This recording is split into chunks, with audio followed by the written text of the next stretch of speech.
It is time for Table Talk as John Jastremski and Chris Lopresti join us. And, fellas, I guess it just wasn't good enough, and it's all his fault. Guys, I guess I got to do better. I'm going to have to work on that when we get to our next show. I don't know.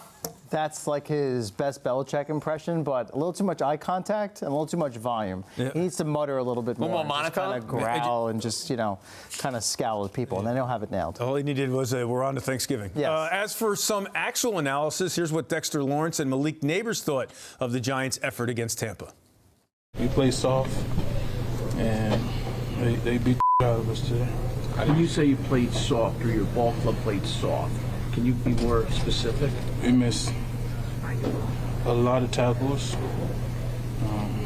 We didn't contain Baker well in the scrambles. We didn't cover well. It's soft to me. Shit's soft, man. I'm tired of going out there and losing. Like, it's just that. I mean, I don't know, bro. Go out there first, second quarter, don't get the ball, start getting targets at the end.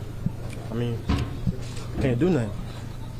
Start getting the ball when it's 30-0. What you want me to do? Soft. JJ, how damning is it for this team and this franchise for have two of your leaders use that term? Incredibly damning when you're coming off a bye week and when you make a quarterback change. But the reality is you shouldn't necessarily be surprised. The Giants took a quarterback who, yes, was not performing great in Daniel Jones, but he's clearly their best quarterback. He's making $40+ million a year, and they basically put him out to pasture to play their third-string quarterback.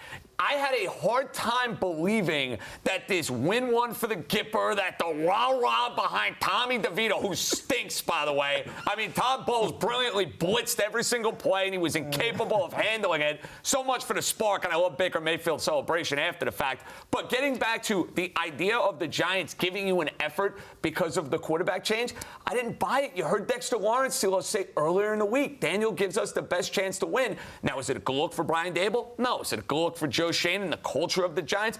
Absolutely not.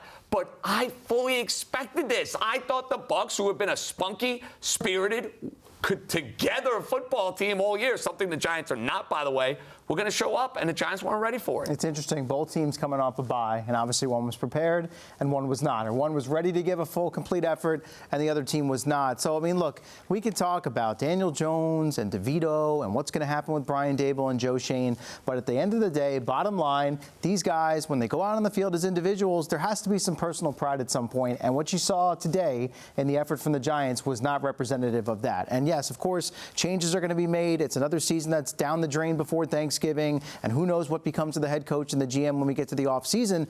But these players still go down on the field and put this stuff on tape. So whether they're with the Giants or another team next year, you would expect some personal pride to step in at some point for their own individual careers. And I don't feel that we got that from a lot of guys in this particular game.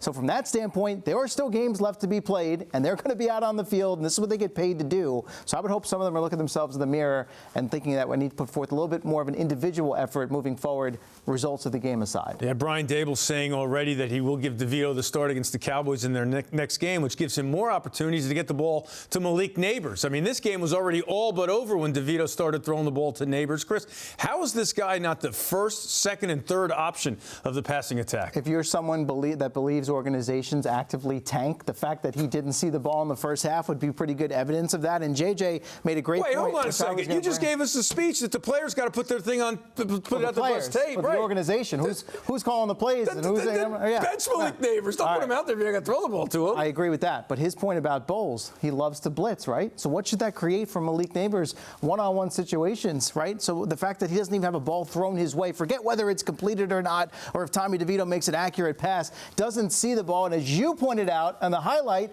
first 3 plays of the second half, all of a sudden now he's open. Was that some like drastic halftime adjustment that they made? Or all of a sudden Todd Bowles decided, let's ease up on the reins a little bit because we're winning this game by margin? I don't think so. So I don't know exactly what's happening other than Nabers told you it's not the quarterback. Talk to Dabes. He's the guy calling the plays. They asked me what plays I want. I don't know. Something feels off here. Well, I didn't love his locker room performance after the fact, but I do get the frustration. The Giants don't have a whole lot of dynamic playmakers on this team, And you would think, hey, option A, option B, option C is let's get the ball to Malik Nabers, quick strike, considering that your best quick strike option is doing nothing but score touchdowns with the Philadelphia Eagles since he's left the New York Giants. Yeah, I would think if I'm Tommy DeVito starting off the game, and I know he was overwhelmed, and I know Todd Bowles' blitz got to him. They had no respect for Tommy DeVito and his ability to throw the ball down the field. That quick screen, can we see it once and twice? You can't have Malik Nabers without a target in the first half. It's unacceptable. Absolutely makes no sense at all.